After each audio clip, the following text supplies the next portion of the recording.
بالله من الشيطان الرجيم بسم الله الرحمن الرحيم الحمد لله رب العالمين والصلاة والسلام على سيد المرسلين حبيب قلوبنا وشفيع ذنوبنا وطبيب نفوسنا أبي القاسم محمد وعلى أهل بيته الطيبين الطاهرين المعصومين المنتجبين ولعنة الله على أعدائهم أجمعين من الآن إلى قيام يوم الدين. Assalamu alaikum jami'an wa rahmatullahi wa barakatuh. En el nombre de Dios, el clemente, el misericordioso, la paz de Dios sea con todos sus profetas, desde Adán hasta Muhammad, salawatullah wa salamu alaihim ajma'in. Bueno, nosotros estuvimos hablando en los días pasados acerca del matrimonio. Alaikum salam. En las charlas pasadas dijimos que, en primer lugar, la importancia que el Islam le da al matrimonio es tal que el profeta salawatullah wa salamu alayhi llegó a decir que el matrimonio y quien se casa ha cumplido con el 50% de su religión. Hoy obviamente vamos a explicar un poquito ese hadith. ¿Qué significa el 50% de la religión? ¿Y por qué el profeta habla de que el casarse es cumplir con la mitad de la religión? El hadith continúa diciendo que la otra mitad es el taqwa, o sea, el temor a Dios y la piedad. Es decir, que divide el cumplimiento de la religión en dos cuestiones: el matrimonio y el taqwa. Dice, quien se case ha cumplido con la mitad de la religión y que en la otra mitad cumpla a través del taqwa, del temor a Dios.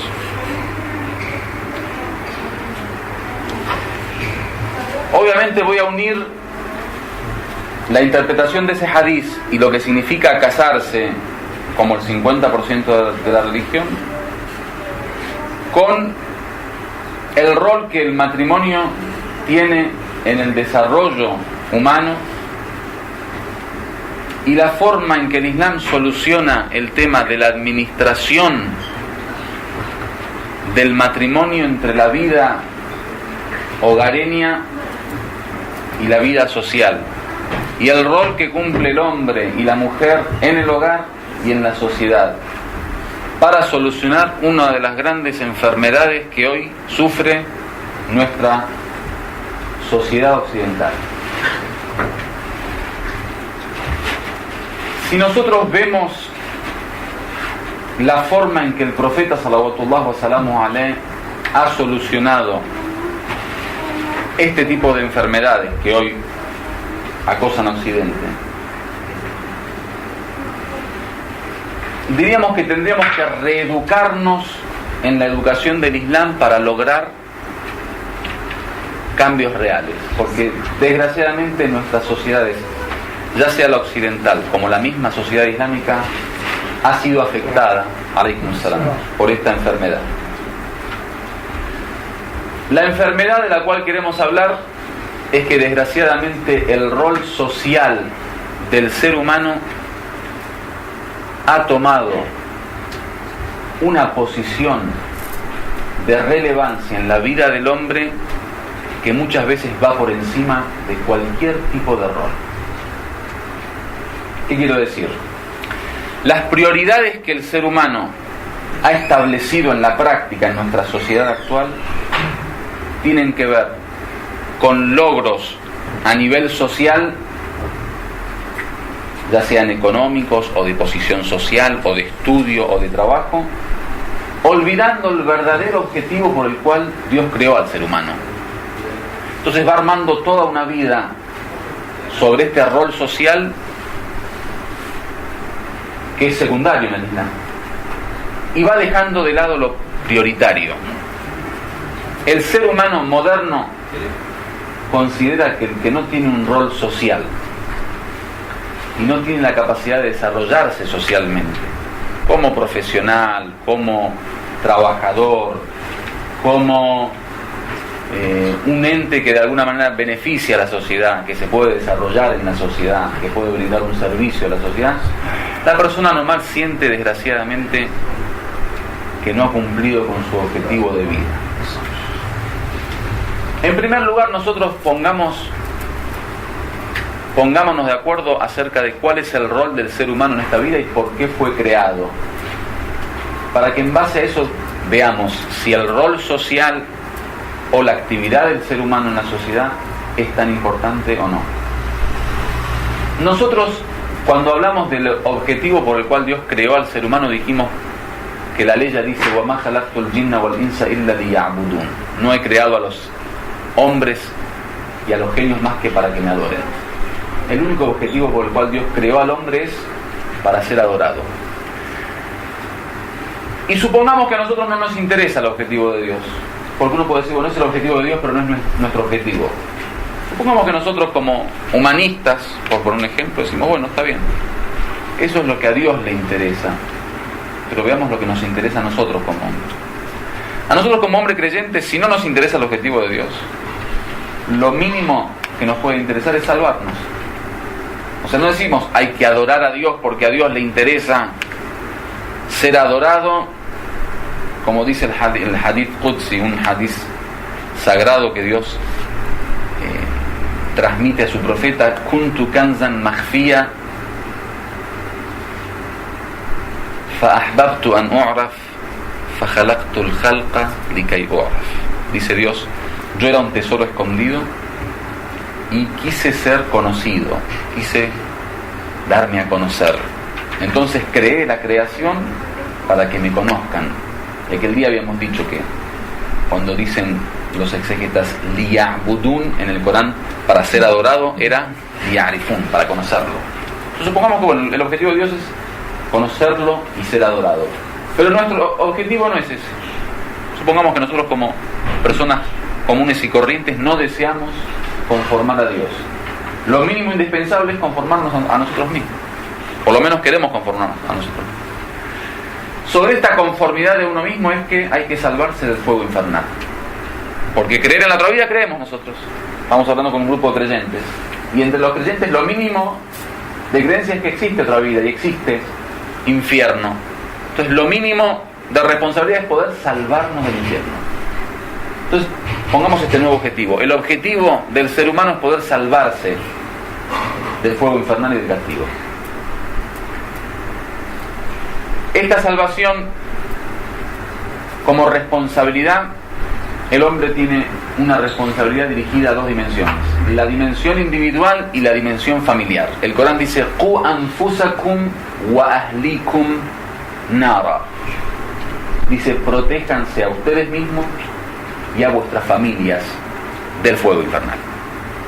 Entonces nuestra responsabilidad única y exclusiva es salvarnos a nosotros mismos y salvar a nuestra familia. Ahora unamos esa idea con el matrimonio. Nosotros en la segunda clase elegimos a la mujer, ¿se acuerdan? Habíamos dicho cuáles eran las condiciones para elegir y la forma de poder elegir. Bueno, elegimos a la mujer y nos casamos. O la mujer que está, si están escuchando las hermanas, la mujer eligió al hombre y se casó. Formamos familia. Ahora somos dos que desean salvarse del fuego infernal. Bueno, salvarse del fuego infernal, ¿qué significa? Significa esforzarnos con toda la energía posible para lograr obedecer a Dios y no pecar. O sea, cumplir con lo obligatorio y no pecar. Ese es el programa. Si ese es el programa, bueno, el ser, por ejemplo, profesional es una prioridad. El tener, por ejemplo, un empleo de 5.000 euros es una prioridad. El trabajar 15 horas por día es una prioridad. El tener una vida social que no me permita, por ejemplo, cumplir con las responsabilidades de la casa es una responsabilidad. Y ahí podemos hacer muchísimas preguntas de cuál es nuestra responsabilidad como hombres y mujeres que queremos salvarnos. Y de qué forma administrar esta cuestión entre el hogar y la sociedad, entre salir afuera y estar adentro. Con respecto al rol social del hombre, hay dos teorías que hablan de por qué el hombre es sociable. Una dice que el hombre es sociable por naturaleza, ijtima'iyun bit-tab'. O sea, naturalmente Dios lo ha creado con esa tendencia a la sociabilidad. Otros dicen no, ijtima'iyun bid-darura, por necesidad. O sea, por naturaleza no somos sociales, pero bueno, uno necesita comprar alimento, necesita viajar, necesita estudiar, necesita trabajar, entonces está obligado y por necesidad a contactarse con la sociedad. Islámicamente, si creemos que es una necesidad, entonces el rol social debería estar limitado únicamente a la necesidad. O sea, soy sociable en la medida de la necesidad. Por ejemplo, necesito comprar alimento, voy al supermercado, compro y vuelvo a la casa. Si es por naturaleza, ahí vemos de qué forma el profeta lo arregla. Si la sociabilidad es por naturaleza, o sea, naturalmente yo deseo convivir, deseo conversar, dialogar, relacionarme con otros. La solución al problema natural, ¿cuál es? Cásate. El matrimonio. ¿No dijimos que los grupos son dos? Un grupo dice, señores, somos sociales por naturaleza. Otros dicen, somos sociales por necesidad. Si es por necesidad, entonces el rol social tiene que ser en la medida de la necesidad. Si es por obligación, el profeta te dice, cásate. Vos no querés dialogar, listo, tenés una esposa. Querés mirar belleza, tenés una esposa. Querés relacionarte, tenés una esposa. Querés, no sé, decir un discurso, tenés una esposa. O sea, la esposa o el esposo, el cónyuge, es el lugar donde supuestamente uno logra, en primer lugar, el perfeccionamiento humano, en segundo lugar, saciar la necesidad de sociabilidad. ¿Con esto qué quiero decir? Que el profeta no nos ordenó a salir a la sociedad como una necesidad. O sea, no dijo, sí o sí tienen que salir a la calle, sí o sí tienen que desarrollarse socialmente. Dijo, no, ustedes quieren desarrollar esa necesidad social, la desarrollan en la casa, en el hogar. Por eso ven, por ejemplo, la educación que dio a Fátima, alayha salam, y Fátima a Zainab, alayha salam, y ahora estoy hablando de las mujeres específicamente. A pesar de que tenían un rol fundamental socialmente hablando, que después voy a hablar cuál es el rol de la mujer social, estaban en el ámbito del hogar.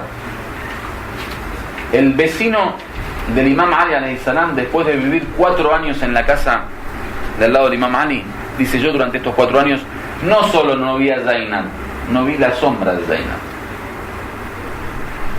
No vi la sombra de Zainab. ¿Qué significa? Que Zainab era una mujer que andaba de calle en calle, de auto en auto, de bus en bus. No vi la sombra. Cuando el Imam Ali se casa con Fátima, el profeta agarra la mano de Ali y agarra la mano de Fátima. Los pone en ¿dónde? Abajo del marco de la puerta de la casa. El marco de la puerta de la casa se pone en el medio. A Fátima la pone adentro y a Ali la pone afuera. Dice, del marco para adentro es el reino de Fátima, del marco para afuera es el reino de Ali. Entonces la administración matrimonial que propone el profeta, salawatullah wa salamu alayhi, es muy clara.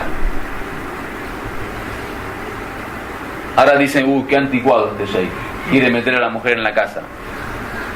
Ahora vamos a ver si soy anticuado o no, y vamos a ver si esa mujer en la casa, de la forma en que lo vamos a interpretar, es simplemente una mujer en la casa o es sinceramente un ente beneficioso para la sociedad.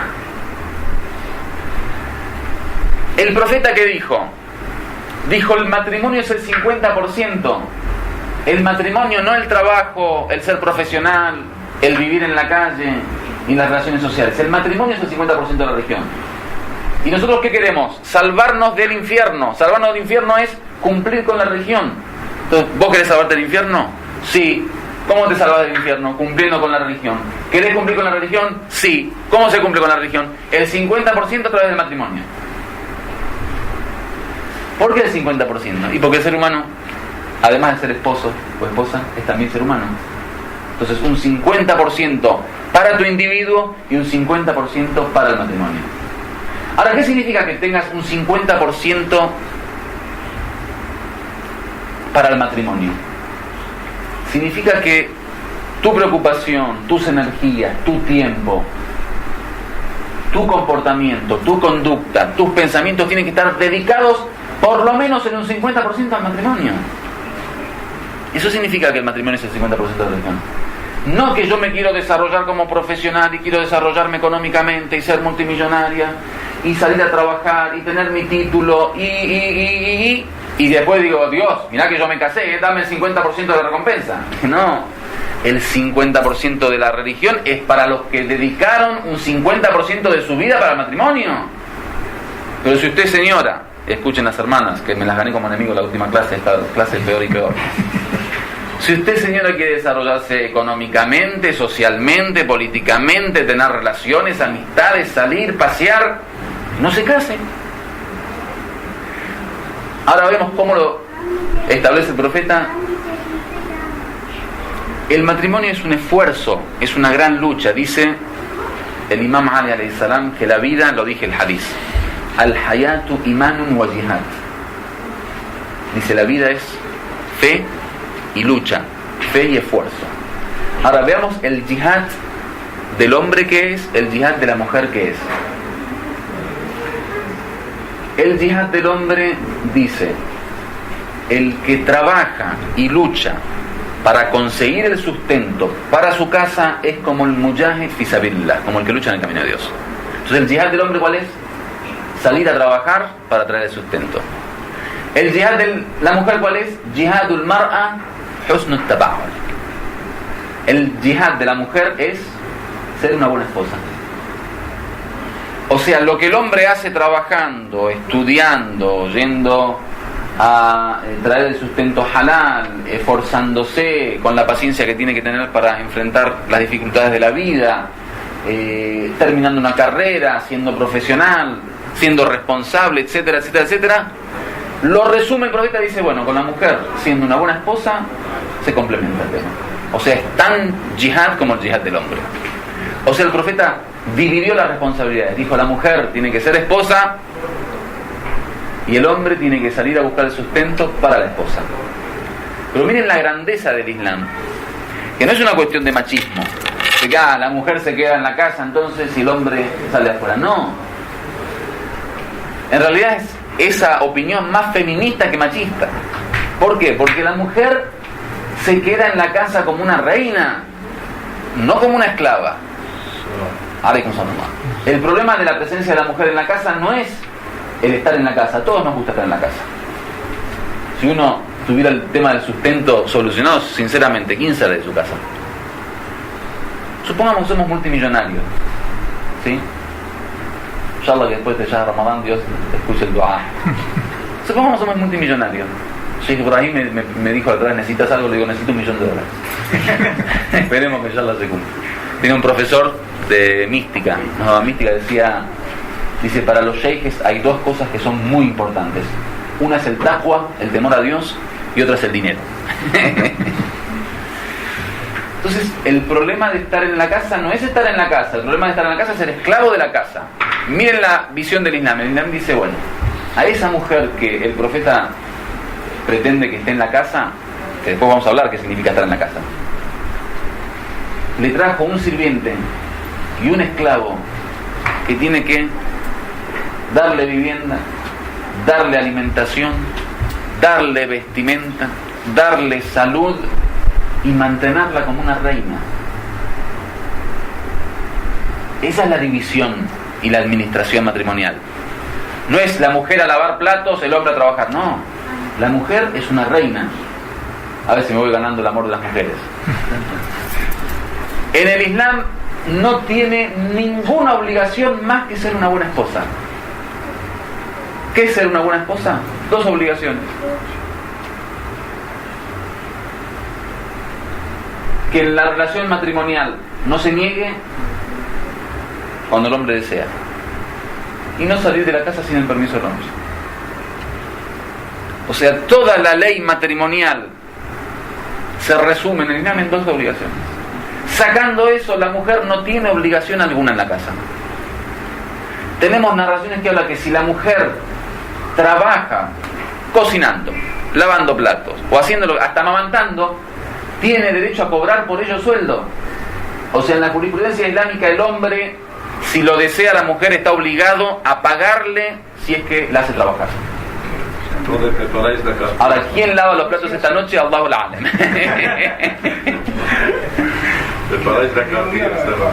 ¿Qué significa?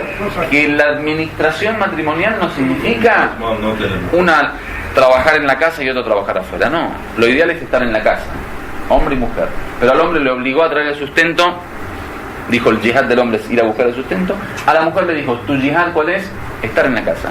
¿Y por qué lo llamó yihad? Porque sabe que por naturaleza la mujer quiere desarrollarse socialmente, quiere desarrollarse económicamente. Entonces, ¿qué estamos diciendo? ¿Que el Islam no permite a la mujer trabajar? ¿Que el Islam no permite a la mujer estudiar, salir de la casa? No. Eso está en su lugar. Los derechos de la mujer para desarrollarse individualmente, socialmente, le corresponden y son parte del Islam. Y el Islam promueve eso. Por ejemplo, la búsqueda del conocimiento, el profeta dijo, talabul ilm faridatun ala kulli muslimin wa muslima. Buscar el conocimiento es una obligación a todo musulmán y musulmana. O sea que el profeta promueve el desarrollo social de la mujer. Pero ¿por qué vengo insistiendo en el tema de la casa? Para que sepan que la prioridad de la mujer es estar en la casa, cuando es esposa y cuando es madre. Y ahora vamos al rol que cumple la mujer en la casa. ¿Y por qué debe estar como prioridad en la casa? Porque nosotros dijimos que queremos salvarnos. Y la salvación está cumpliendo con la religión. Y la religión, el 50% es el matrimonio. Y el matrimonio es una responsabilidad social y una hogareña. La hogareña es ocuparse de la casa y de los hijos, y la social es buscar el sustento. ¿Cómo nos salvamos? Dice el profeta, el paraíso está debajo de los pies de la madre. O sea, a través de la maternidad la mujer logra el paraíso. Allá decía que el yihad de la mujer es ser buena esposa. Acá dice que el paraíso se gana siendo madre. Entonces, tenemos dos roles fundamentales que cumple la mujer. Ahora veamos el efecto social que tiene el ser madre. Porque el problema es que muchas veces hoy en día en Occidente dicen, no, ser madre, o sea, subestiman la maternidad como diciendo que voy a dejar la universidad por ser madre.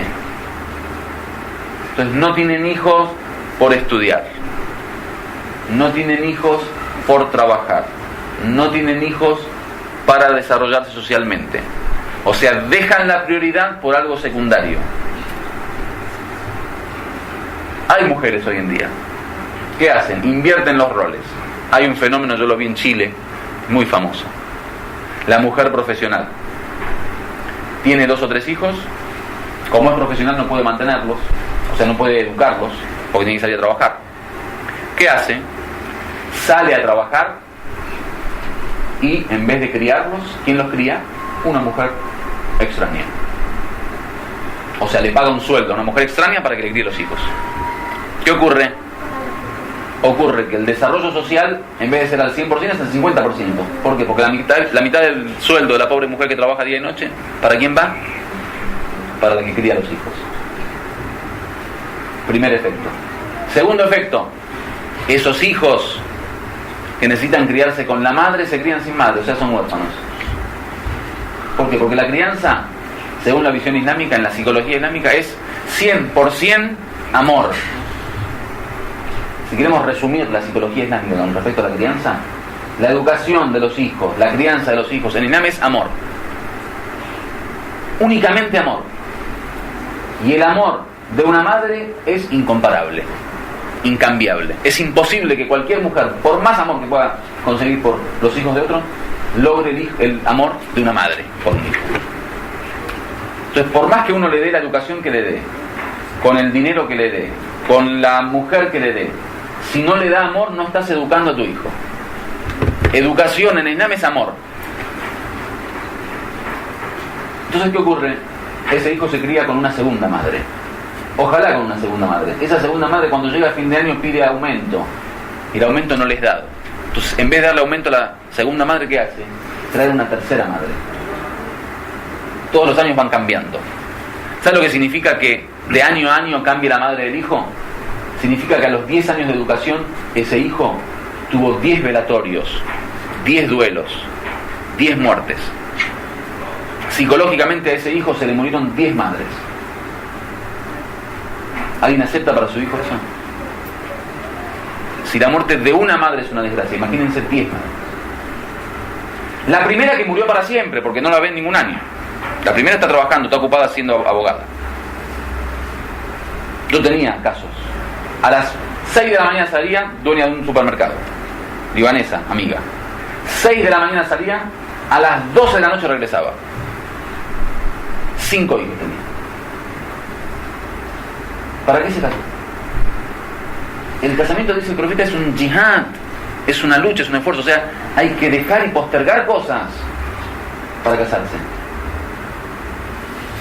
Entonces la administración dice, usted o se casa o es profesional y trabaja. Si puede hacer las dos cosas, bienvenida sea. Pero dejar la prioridad por lo secundario no va, no funciona eso. Dios no pide a la mujer ni sustento, ni trabajo, ni no pide. Pide ser esposa y madre, eso es lo que pide. Si puede ser esposa y madre siendo profesional, bienvenida sea, no se prohíbe, está bien. Si puede ser esposa y madre estudiando, trabajando, perfecto. Pero no dejar la prioridad por ser esposa, por ser profesional o trabajar. Eso es fundamental tenerlo en cuenta. Ahora vamos a la mujer que no trabaja afuera, a la mujer que se dedica a ser esposa y a ser madre, y a ver cuál de las dos mujeres, no matrimonialmente, familiarmente, socialmente, tiene más éxito. Una mujer que se dedica a ser profesional, durante 20, 30, 40 años brinda su servicio a la sociedad. ¿Qué logra? Un abogado, por ejemplo, logra solucionar algunos juicios de algunos clientes. Una maestra, dar clases a algunos alumnos. Un doctor, una doctora, curar a algunos enfermos. Eso es lo que se logra socialmente. ¿Qué ocurre con una madre que pone toda su preocupación en la educación, la enseñanza, la crianza y la formación de los hijos? Supongamos que de casualidad, por ese tipo de educación y ese tipo de formación, tu hijo salió Imam Khomeini. Tu hijo salió Ali ibn Abi Talib. Tu hijo salió Abi Abdullah al-Hussein. ¿Alguna personalidad española para tirar a ver para que no se pongan solos los españoles? No hay nadie, Tu hijo salió Jesucristo. Si salieron 2 Jesucristos, 3 Muhammad, 4 Ali ibn Abi Talib. ¿Qué entregó a la sociedad la abogada y qué entregó a la sociedad la madre de Amir al-Mu'minin? Fátima bint Asad, la madre del Imam alayhi salam, era madre, no era abogada, ni doctora, ni profesional, ni salía a trabajar en la calle. Era madre. Y como madre, ¿qué entregó a la sociedad? Fátima bint Asad, la madre de Amir al-Mu'minin, si hubiera sido abogada, o doctora, o maestra, hubiera brindado el servicio que brindó a la sociedad teniendo como hijo a Amir al-Mu'minin. Esa es la cuenta que tiene que hacer la mujer. O sea, hasta la mujer que desea un desarrollo social, el desarrollo social de la mujer es criando, educando, porque los seres humanos necesitan educación.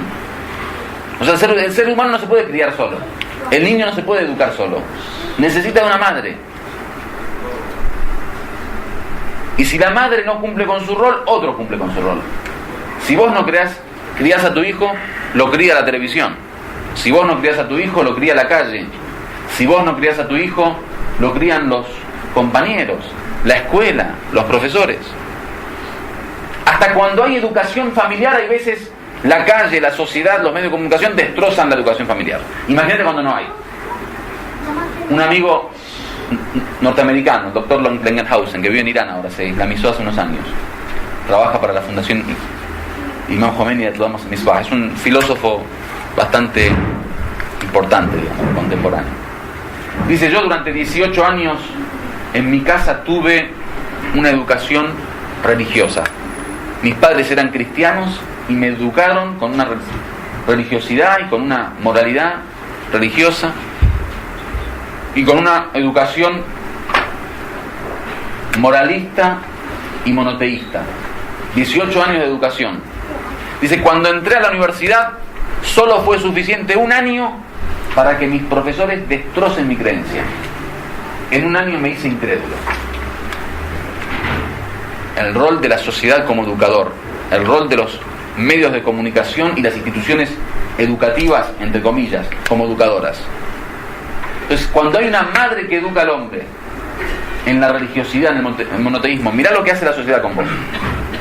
En un año, y con un año fue suficiente para destruir 18 años de educación. Imagínate cuando una madre no está.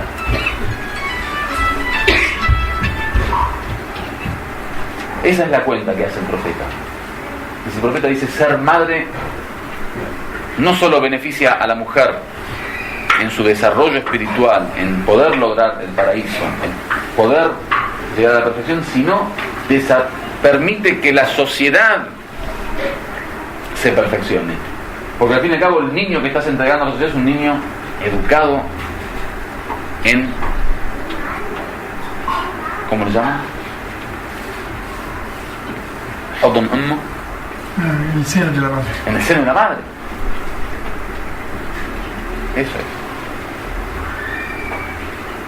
Y yo les digo, en la práctica, hoy en día, esas mujeres que con, digamos, los lemas feministas salieron a ser profesionales y a trabajar y a dedicarse al desarrollo social, esas mismas, en el fondo del corazón, están totalmente arrepentidas. Se los digo por experiencia. Yo como religioso me toca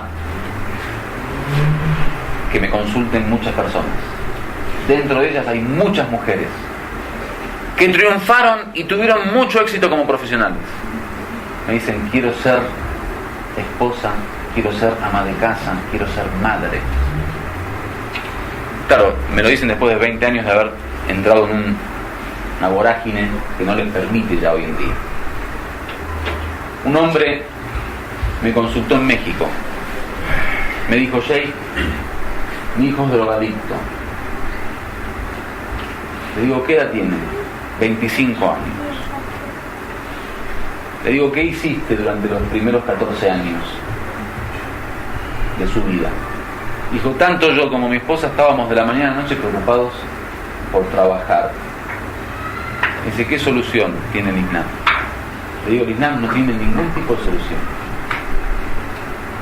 Porque el Islam tenía la solución cuando tu hijo tenía un año, que hasta los 14 lo tenías que haber educado, formado. Si lo hubieras formado y por lo menos tu esposa se hubiera dedicado a ser madre, hoy el Islam tenía la solución para vos. Pero un padre y una madre que no se dedicó a educar a los hijos, ¿qué solución le buscan? El Islam no tiene milagros. O sea, no crean que no. Yo si hago rezo y pido a Dios que me dé un buen hijo, pero no lo educo, me va a salir un buen hijo. Eso es una mentira. No existen los milagros. El Islam es muy práctico. Si hay una característica y un atributo que se le puede adjudicar al Islam, es la practicidad. El Islam es práctico. Para ser sabio hay que estudiar, para tener buenos hijos hay que criarlos. Entonces, si no lo educás, se educan solos. El Imam Sadiq tiene un hadith en donde habla sobre la educación de los hijos. Divide la educación en 3 etapas. Dice: desde que nace el niño hasta los 7 años, el niño es un señor y los padres son sus esclavos.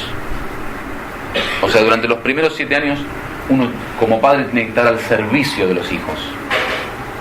Eres el que manda y yo soy el que obedece. De los 7 a los 14 se invierten los roles. Entonces el padre pasa a ser el señor y el hijo pasa a ser el esclavo.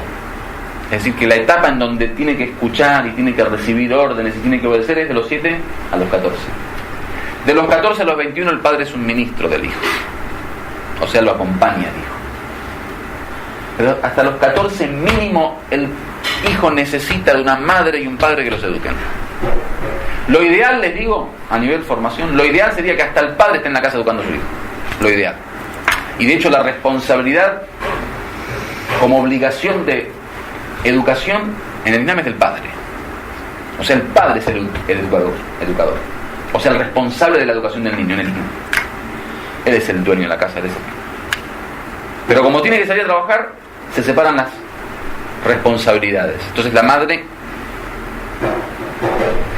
cumple con la obligación ejecutiva, digamos, en la práctica, en la aplicación. Operativamente la madre es la educadora, pero a nivel responsabilidad es el padre el que... Entonces eso es así. Nosotros como musulmanes, especialmente en una sociedad no islámica, tenemos que hacer doble esfuerzo en la educación de los hijos. No solo educarlos doblemente. ¿Por qué? Porque tenemos que educar al niño en el Islam y deseducar al niño en la cultura de la sociedad corrompida. O sea, primero tenemos que enseñarle los principios del Islam y después tenemos que desenseñarle lo que la calle, los medios de comunicación y la sociedad le enseñan. O sea, un doble esfuerzo tenemos como padres. Eso es ser responsable. Eso si queremos realmente cumplir con nuestra obligación y que el matrimonio sea el 50%. Ahora, díganme, una persona que se casa, se va de la mañana a la noche a trabajar, viene a las 12 de la noche cansada, lo único que quiere la mujer es dormir. ¿Eso se llama matrimonio? Como para después decir el 50% de la religión, yo cumplí con el 50%, me casé. No, el 50% lo habrás cumplido cuando el 50% de tu tiempo lo entregaste al matrimonio, el 50% de tu esfuerzo lo entregaste al matrimonio, el 50% de la prioridad de tu vida es el matrimonio, no cuando el matrimonio es la última basura de tu vida. Como que a la gente le gustan los títulos, ¿viste? Me casé, pero sigue peor que un soltero, o sea, vive peor que un soltero porque no se encuentra con la esposa por casualidad. Con los hijos del mismo modo.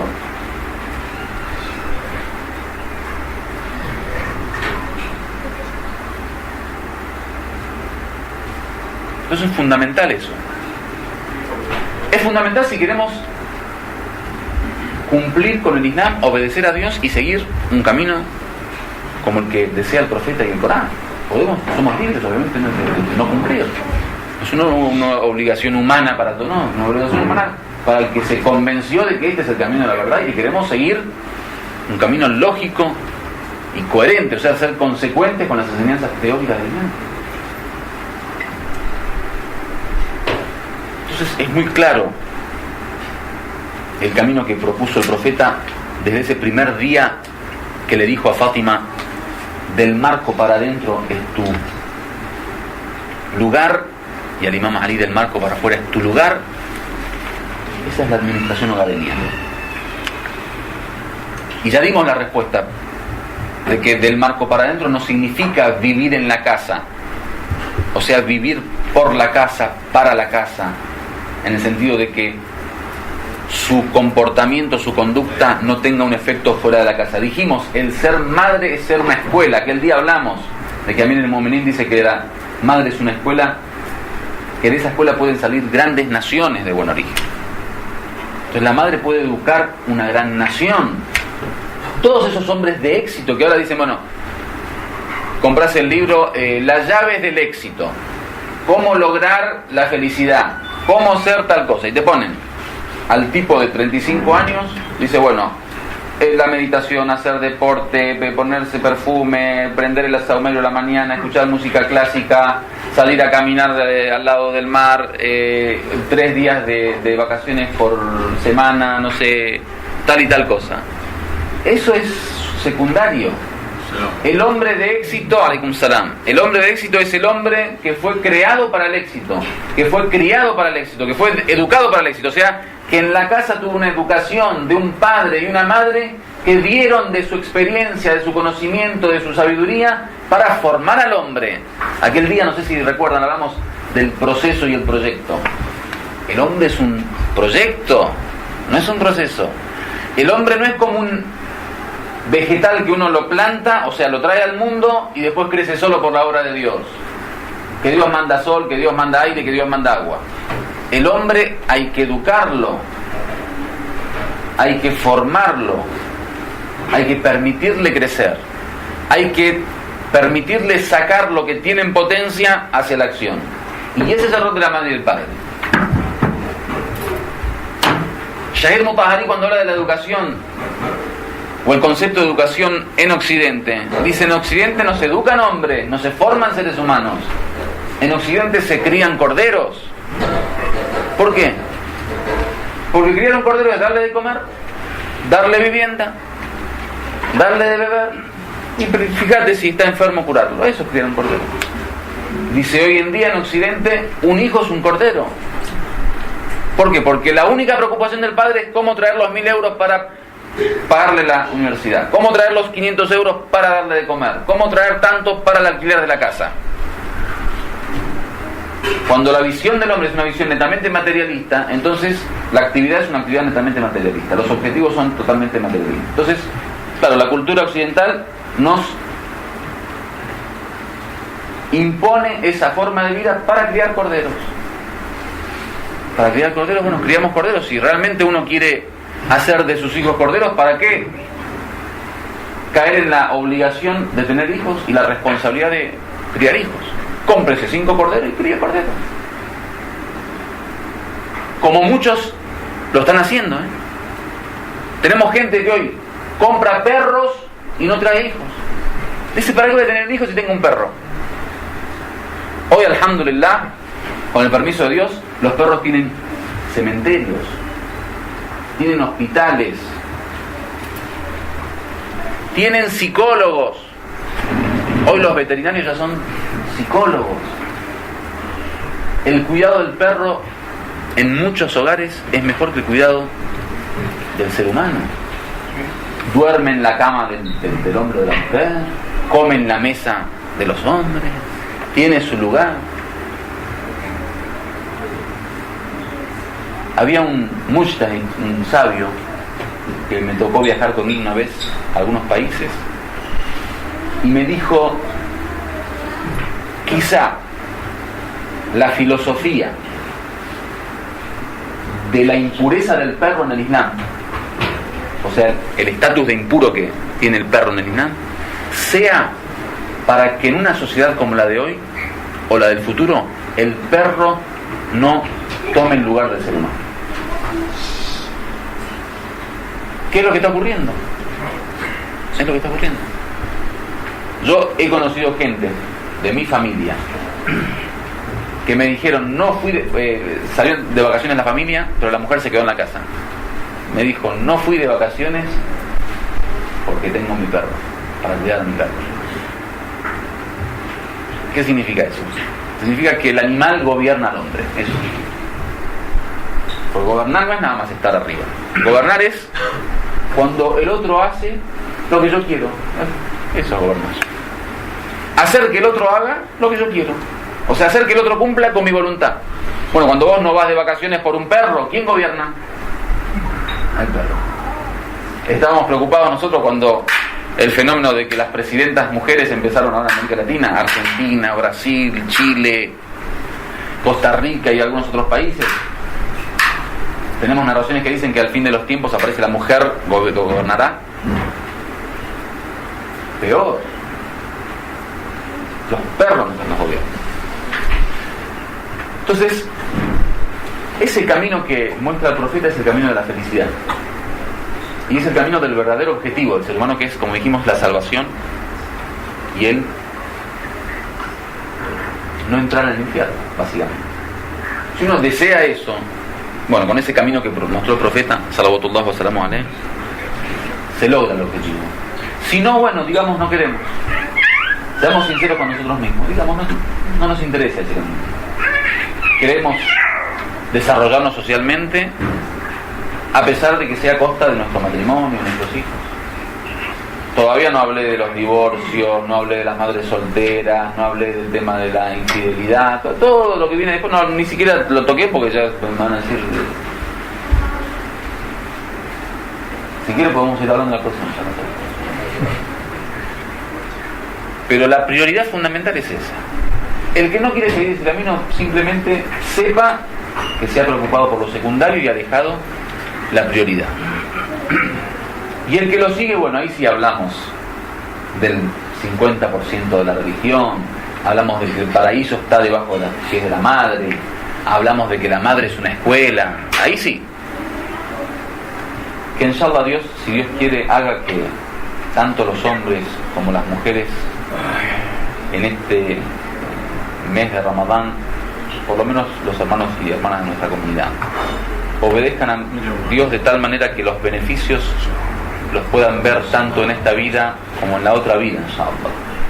Que eso que llamamos tradición profética no sea simplemente un lema o un eslogan, sino que se transforme, inshallah ta'ala, en nuestra propia conducta, que se corporice en nuestro comportamiento. Que inshallah los hermanos y las hermanas que están buscando matrimonio consigan esa pareja ideal del cual tanto se habla en las narraciones, como aquel día dijimos, la persona que tiene din y que tiene akhlaq, que tiene religión y que tiene moral. Y que inshallah a través de ese emparejamiento, de ese matrimonio, de ese desposarse, comience el camino de la felicidad, tanto para él como para ellos. Los que están casados, que inshallah Dios pueda permitirles cumplir con sus obligaciones, tanto como cónyuges como padres, como educadores. Aquellos que tienen hijos, que si Dios quiere puedan a través de la formación de sus hijos criar hijos, como bien venimos diciendo, que sean un beneficio para la sociedad, un beneficio tanto para esta vida terrenal como para la otra vida. Dijimos en algún momento que hasta el feto abortado el día del juicio final pedirá por sus padres. Cuando Dios le diga entra al paraíso, dirá no entro hasta que no entren mis padres. Solo que nuestros hijos sean de ese tipo, o sea, que sean producto del servicio y beneficio de la sociedad, y que sean el día de mañana moradores del paraíso, y que puedan decir antes de entrar al paraíso no entro sin mis padres.